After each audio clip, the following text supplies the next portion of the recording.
नमस्कार, मी दिनेश कांजी. आपण बघताय न्यूज डंका. महाराष्ट्रात महायुती सरकारचा बुलडोजर वेगाने फिरतोय. हा बुलडोजर समाजकंटकांच्या विरोधात चालवला जातोय. हा बुलडोजर सरकारी जमिनी हडपणाऱ्यांच्या विरोधात चालवला जातोय. अशाच एका बुलडोजर कारवाईच्या विरोधात मुंबई उच्च न्यायालयाच्या छत्रपती संभाजीनगर खंडपीठाने टिप्पणी केलेली आहे. न्यायालयाने असं म्हटलंय की बुलडोजर ही उत्तर प्रदेश आणि बिहारची संस्कृती आहे. ही संस्कृती महाराष्ट्रामध्ये नको. महाराष्ट्राच्या जनतेची जनभावना मात्र अशी नाहीये.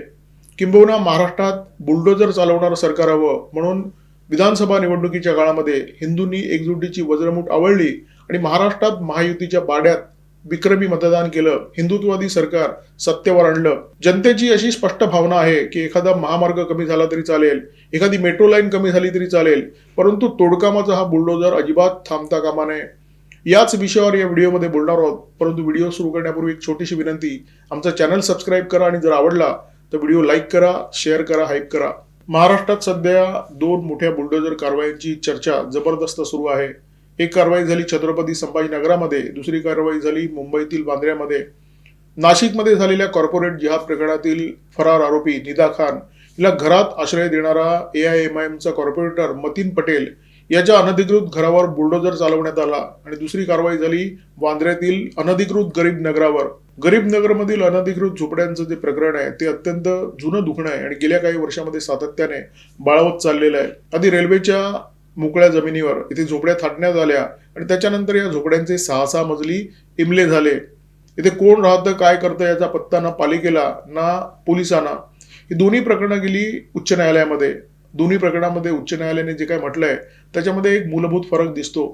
महानगरपालिकेने नगरसेवक मतीन पटेल याच्या अनधिकृत घरावर बुलडोजर फिरवला आणि त्याच्यापूर्वी 24 तास आधी मतीन पटेलला नोटीस बजावण्यात आली होती. हे प्रकरण गेलं मुंबई उच्च न्यायालयाच्या छत्रपती संभाजीनगर खंडपीठाच्या समोर. या खंडपीठाचे न्यायाधीश सिद्धेश्वर ठोंबरे यांनी या प्रकरणाची सुनावणी करताना एक टिप्पणी केली. ते असं म्हणाले की घर बांधणं ही सोपी गोष्ट नाहीये. तुमच्या आमच्यासारखं प्रत्येक जण घर बांधू शकत नाही. इथपर्यंत ठीक होतं, परंतु त्याच्या पुढे जाऊन न्यायाधीश महाराज जे काही म्हणाले, न्यायालयाचा पूर्णपणे आदर करून सुद्धा असं म्हणावं लागेल की त्यांच्या टिप्पणीशी कोणत्याही प्रकारे सहमत होता येत नाही. उत्तर प्रदेश बिहारची बुलडोजर संस्कृती महाराष्ट्रामध्ये येऊ देऊ नका, अशी टिप्पणी सिद्धेश्वर ठोंबरे यांनी केलेली आहे. आणि या टिप्पणीशी सहमत होता येत नाही असं मी म्हणालो, कारण हा देश एक आहे, या देशाची संस्कृती एक आहे. उत्तर प्रदेश असो, बिहार असो किंवा महाराष्ट्र असो, प्रत्येक ठिकाणी रामाला पूजलं जातं आणि रावणाचं दहन केलं जातं. या देशाची संस्कृती एक आहे, या देशातल्या प्रत्येक राज्याची संस्कृती एक आहे.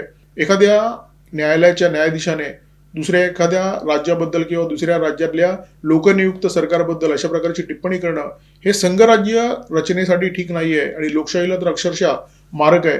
बांगलादेशची अमुक संस्कृती महाराष्ट्रात नको, पाकिस्तानची तमुक संस्कृती महाराष्ट्रात नको, अशा प्रकारची टिप्पणी जर न्यायालयाने केली असती तर त्याचं स्वागत सुद्धा करता आलं असतं.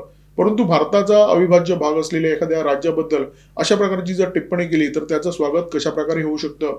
महाराष्ट्राचे जे राजकारणी आहेत ते अशा प्रकारचं सुमार दर्जाचं प्रादेशिक राजकारण करत असतात. परप्रांतातून जे हिंदू महाराष्ट्रात येतात त्या हिंदूंबद्दल शेलकी विधानं करत असतात. हिंदूंमध्ये प्रादेशिक राजकारण वापरून फूट पाडण्याचं काम करत असतात. परंतु न्यायालयाने आजपर्यंत अशा प्रकारची टिप्पणी एखाद्या दुसऱ्या राज्याबद्दल आतापर्यंत केलेली नव्हती. ती टिप्पणी छत्रपती संभाजीनगर खंडपीठाच्या न्यायाधीशांनी केलेली आहे. बरं, कट्टरवाद्यांच्या घरावर कारवाई करायची आणि ही घरं जमीनदोस्त करायची, या घटना फक्त उत्तर प्रदेश आणि बिहारमध्ये होत नाहीत. उत्तर प्रदेश आणि बिहारची बुलडोजरवर मोनोपोली नाहीये. अशा प्रकारच्या घटना देशामध्ये अनेक राज्यामध्ये घडलेल्या आहेत. काश्मीरमध्ये पुलवामामध्ये अशा प्रकारची कारवाई झालेली आहे. दिल्लीमध्ये लाल किल्ल्याच्या बाजूला जो बॉम्बस्फोट झाला होता त्या बॉम्बस्फोट प्रकरणातला आरोपी डॉक्टर उमर मोहम्मद याच्या पुलवामा मधल्या घरावर अशाच प्रकारची कारवाई झाली होती. हे घर पूर्णपणे जमीनदोस्त करण्यात आलं होतं.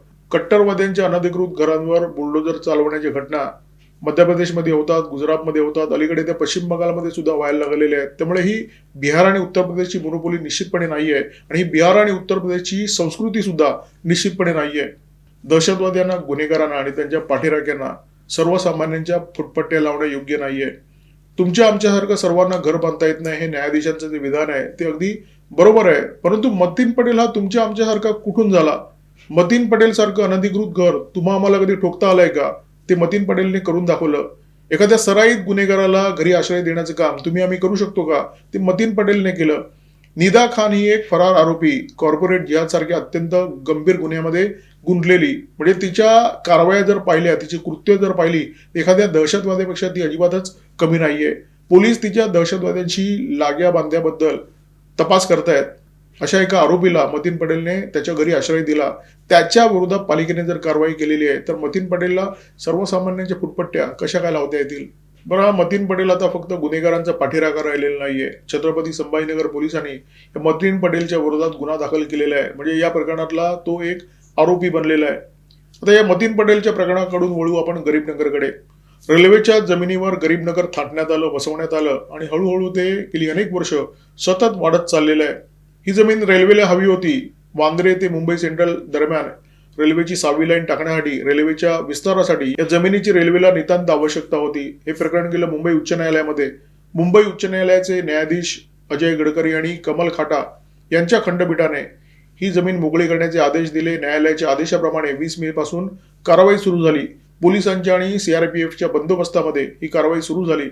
छत्रपती संभाजीनगर मधलं मतीन पटेलचं प्रकरण असो किंवा वांद्र्यातील गरीबनगराचं प्रकरण, ही जी दोन्ही प्रकरणं आहेत ती तुष्टीकरणाच्या राजकारणाची घाणेरडी उदाहरणं आहेत. राज्यामध्ये काँग्रेसची सत्ता होती, महापालिकेमध्ये शिवसेनेची सत्ता होती. त्या काळामध्ये रेल्वेच्या जमिनीवर हे गरीबनगर बसवण्यात आलं. अनेक वर्ष हे गरीबनगर हळूहळू वाढत चाललेलं आहे. मातोश्री पासून हाकेच्या अंतरावर हे गरीबनगर आहे. सुनील दत्त इथले खासदार होते. सुनील दत्त यांचं या गरीबनगरला संरक्षण होतं. जेव्हा जेव्हा महापालिकेचा बुलडोजर कारवाईसाठी या गरीबनगरकडे वळायचा, तेव्हा खासदार सुनील दत्त आडवे पडायचे आणि या कारवाईमध्ये मोडता घालायचे. एकदा तर महापालिकेच्या बुलडोजरच्या समोर सुनील दत्त झोपले होते आणि ते म्हणाले होते की आधी माझ्या अंगावरून हा बुलडोजर न्या आणि त्याच्यानंतर या झोपड्यांवर बुलडोजर फिरवा. तर हे अशा प्रकारचे जे चाळे होते ते राज्यात काँग्रेसचं सरकार असल्यामुळे सहन केले जात होते. गरीबनगरला आश्रय मिळत होता. सुनील दत्त हे तुष्टीकरणाच्या राजकारणाचे मसिहा होते. अशा प्रकारच्या झोपडपट्ट्या वसवायच्या, त्याच्यामध्ये बांगलादेशी मुसलमानांना वसवायचं आणि मतांची बेगिमी करून घ्यायची, अशा प्रकारचे राजकारण. आणि ठिकठिकाणी अशा प्रकारचे छोटे मोठे सुनील दत्त होते, त्यामुळे ठिकठिकाणी अशा प्रकारच्या छोट्या मोठ्या वस्त्या बसवल्या जात होत्या. काँग्रेसच्या आशीर्वादाने अशा वस्त्या बसवल्या जायच्या आणि शिवसेनेच्या आशीर्वादाने त्यांना वीज आणि पाणी मिळायचं. या अनधिकृत झोपड्यांचे जे भोग आहेत ते भोगले मुंबईच्या प्रामाणिक करदात्यांनी. मुंबईचा प्रामाणिक करदाता कर भरत असतो, मध्यमवर्गीय जीवन जगत असतो, खचून भरलेल्या लोकलमधून प्रवास करत असतो. या लोकलची गर्दी गेल्या काही वर्षामध्ये इतकी वाढलेली आहे की या लोकलमधून पडून अनेकांचे मृत्यू झालेले आहेत. परंतु मुंबईकरांचे हे जे हाल आहेत त्याच्याकडे कोणत्याही राज्य सरकारचं लक्ष गेलं नाही. कोणालाही असं वाटलं नाही की गरीबनगर सारख्या ज्या अनधिकृत वस्त्या आहेत त्या हटवायच्या आणि त्या वस्त्या ज्या जमिनीवर बसलेल्या आहेत ती जमीन मोकळी करायची. ज्या कारणासाठी ती जमीन आरक्षित आहे त्या जमिनीचा त्या कारणासाठी वापर करायचा, मुंबईकरांना सुविधा उपलब्ध करून द्यायची. अनेक नियोजित डीपी रोडवर अशा प्रकारच्या वस्त्या झालेल्या आहेत. रेल्वेच्या अनेक जमिनी अशा प्रकारे कब्जा करण्यात आलेल्या आहेत. मराठी अस्मितेचं नाव घेऊन दुकान चालवणारे महाराष्ट्रातले जे पक्ष आहेत ते कायम बिहारी आणि उत्तर भारतीयांच्या विरोधात बोलत असतात. त्यांना जमेल तेव्हा मारहाण करत असतात, त्यांना जमेल तेव्हा दमदाटी करत असतात. परंतु विषय जेव्हा मुस्लिम वस्त्यांचा येतो, बांगलादेशी वस्त्यांचा येतो, तेव्हा मात्र यांची बोलती बंद होते. अशा वस्त्यांमध्ये जाऊन त्यांना तुम्ही मराठी बोला, तुम्हाला मराठी कसं येत नाही, असे सवाल विचारण्याची धमक या पक्षाचे नेते कधी दाखवत नाहीत. त्यांची जी ताकद चालते, त्यांचा जो जोर चालतो तो फक्त भैयांच्या विरोधात, म्हणजे त्यांना जे भैया म्हणतात त्या हिंदूंच्या विरोधात फक्त यांचा जोर चालतो. बांगलादेशी वस्त्यांमध्ये, मुस्लिम वस्त्यांमध्ये यांचं काही चालत नाही. हे शिरण्याचा प्रयत्न सुद्धा करत नाहीत. जेव्हा जेव्हा या राज्यामध्ये काँग्रेसचं सरकार होतं, महाराष्ट्रामध्ये काँग्रेसचं सरकार होतं, तेव्हा तेव्हा राज्यातली जी मुस्लिम पॉकेट आहेत त्यांचा विस्तार वाढायला लागला. मग ते मालवणी असो, शिवाजीनगर असो, बैंगनवाडी असो, कुर्ला असो, भिवंडी असो, कुदळवाडी असो, या सगळ्या ज्या वस्त्या आहेत त्या वस्त्यांमध्ये झोपड्यांची संख्या वाढायला लागली. तिथे वेगळी वेगळी आणि नवी नवी माणसं दिसायला लागली. आणि हे जे लोक बाहेरून यायचे त्याच्यामध्ये बहुसंख्य भरणा बांगलादेशींचा आहे. मग हे लोक काय करायचे, रोजी रोटीसाठी आजूबाजूच्या उपनगरातले फुटपाथ व्यापायचे. मग हे दादर असो, बोरिवली असो, कांदिवली असो, जोगेश्वरी असो किंवा पूर्वेमध्ये बुलूण, भांडूप वगैरे वगैरे मोठ्या संख्येने जे उपरे महाराष्ट्रामध्ये शिरत आहेत आणि आपल्या वस्त्या वाढवत आहेत, हे चित्र महाराष्ट्रातला मतदार बघत होता. आणि या मतदाराला जेव्हा उपरती झाली की महाराष्ट्रामध्ये जोपर्यंत हिंदुत्ववादी सरकार येत नाही तोपर्यंत हे चित्र बदलणार नाही, तोपर्यंत फुटपाथमध्ये अतिक्रमण सुरू राहील, तोपर्यंत जे मोकळे सरकारी भूखंड आहेत त्याच्यावर अतिक्रमण सुरू राहील. आणि त्याच्यामुळे या विधानसभा निवडणुकीच्या पूर्वी हिंदूंच्या लक्षात आलं की एकजुटीची वज्रमुठ जर आपण आवडली नाही जर आपण एकत्र आलो नाही, जर आपण राज्यामध्ये हिंदुत्ववादी सरकारची स्थापना केली नाही, तर कदाचित येत्या काही वर्षामध्ये आपल्या अस्तित्वाला नख लागू शकतं. अनेक ठिकाणी घटना घडतायत, आपल्याला माहिती आहे. कुंडव्यामध्ये एका तरुणाला मारहाण करण्यात आली. कल्याणमध्ये एका खाकी वर्दीतल्या पोलिसाला 3 जणांनी हाणलं. अशा प्रकारच्या घटना तुम्ही रोज ऐकत असाल. तुम्ही लँड जिहादच्या घटना रोज ऐकत असाल. तुम्ही ऐकत असाल की मुस्लिम वस्त्यातून हिंदू पलायन करतायत, हिंदू अल्पसंख्याक झालेले आहेत. आणि हे जर चित्र बदलायचं असेल तर राज्यामध्ये हिंदुत्ववादी सरकार पाहिजे, याची खुणगाठ इथल्या हिंदुत्ववादी जनतेने बांधली, इथल्या मतदारांनी बांधली. आणि या विधानसभा निवडणुकीमध्ये चमत्कार केला. एका हिंदुत्ववादी सरकारला सत्तेवर नेऊन बसवलं. गेल्या अनेक वर्षामध्ये ज्या विधानसभा निवडणुका झाल्या त्याच्यामध्ये महायुतीला जे विक्रमी मतदान झालेलं आहे, तशा प्रकारचं मतदान याच्यापूर्वी क्वचितच कधी झालेलं आहे. आणि अशा प्रकारचं मॅन्डेट, अशा प्रकारचा जनादेश क्वचितच एखाद्या सरकारला मिळालेला आहे. असं जबरदस्त जनादेश घेऊन मुख्यमंत्री देवेंद्र फडणवीस यांचं सरकार काम करत आहे.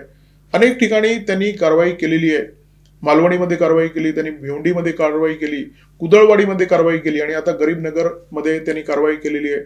आता रेल्वेच्या जमिनीला मोकळं करण्याचं काम केलेलं आहे. परंतु पोलीस बंदोबस्त राज्य सरकारला द्यावा लागतो ना. त्यामुळे हे जे श्रेय आहे ते निसंशयपणे मुख्यमंत्री देवेंद्र फडणवीस यांच्या सरकारचं श्रेय आहे आणि या कामासाठी त्यांचं निश्चितपणे कौतुक करावं लागेल. मुख्यमंत्री देवेंद्र फडणवीस यांच्या सरकारकडून जनतेची केवळ एवढी अपेक्षा आहे की साफसफाईचा हा जो वेग आहे तो वाढला पाहिजे, तोडकामाचा हा जो वेग आहे तो वाढला पाहिजे. कारण ज्या वेगाने सरकारी जमिनींवर कब्जा होतोय, ज्या वेगाने इथे अनधिकृत झोपड्या पसरत आहेत, बांगलादेशी बस्तान ठोकतायत, त्याच वेगाने ही कारवाई झाली पाहिजे, त्याच वेगाने तोडकाम झालं पाहिजे. समस्या जेव्हा खूप मोठी असेल तेव्हा त्याच्यावर जी कारवाई करण्यात येते ती सुद्धा मोठी हवी, ती सुद्धा वेगवान हवी. उत्तर प्रदेशमध्ये योगी सरकारची ज्या प्रकारची जरब आहे, गुन्हेगार अक्षरशः त्यांचं नाव घेतल्यावर थरथरतात. महिलेला जर हात लावला तर हाफ इन्काउंटर, जर अधिक गंभीर गुन्हा केला तर फुल इन्काउंटर. अशा प्रकारच्या घटना तिथे घडतायत. आता त्या कायदेशीर आहेत की बेकायदेशीर आहेत याच्या चर्चेमध्ये मी जात नाही, परंतु त्यांचा जो परिणाम आहे, उत्तर प्रदेशमध्ये कायदा सुव्यवस्थेची जी परिस्थिती रसातळाला गेली होती ती आता उत्तम झालेली आहे. कायदा सुव्यवस्था उत्तम असलेल्या राज्यांमध्ये उत्तर प्रदेशची गणना होते. सर्वसामान्य जो नागरिक आहे तो मोकळा श्वास घेताना दिसतोय. हे चित्र पश्चिम बंगालमध्ये दिसू लागलेलं आहे. आता पश्चिम बंगाल सरकारने शपथ घेतल्यानंतर मोजके दिवस उलटलेले आहेत, परंतु या दिवसामध्ये त्यांनी जी कारवाई केलेली आहे ती इतकी जबरदस्त आहे की बांगलादेशी घुसखोर तिथे बुडाला पाय लावून पळताना दिसत आहेत. आणि हे चित्र महाराष्ट्रामध्ये दिसायला हवं अशी महाराष्ट्राच्या जनतेची अपेक्षा आहे. विकासाची कामं थोडी कमी झाली तरी चालतील, या तोडकामाचा वेग मात्र अजिबात मंदावता कामा नये. जनतेने याच अपेक्षेने तुम्हाला जबरदस्त जनादेश दिलेला आहे आणि जनतेच्या अपेक्षेची पूर्तता करणं हे सरकारचं कर्तव्य आहे. जनतेने हा जो अट्टहास केलेला आहे तो याचसाठी होता, हे सरकारने लक्षात घेण्याची गरज आहे. या व्हिडिओमध्ये तुर्तास येथेच थांबतोय. व्हिडिओमध्ये माझ्यासोबत होते cameraman methyl Kadam, video editor Ajay Shelke. Video जर आवडला असेल तर लाईक करा, शेअर करा, कॉमेंट बॉक्समध्ये व्यक्त व्हा, सबस्क्राईब करा न्यूज डंका आणि बेल आयकॉन दाबायला अजिबात विसरू नका. नमस्कार, धन्यवाद.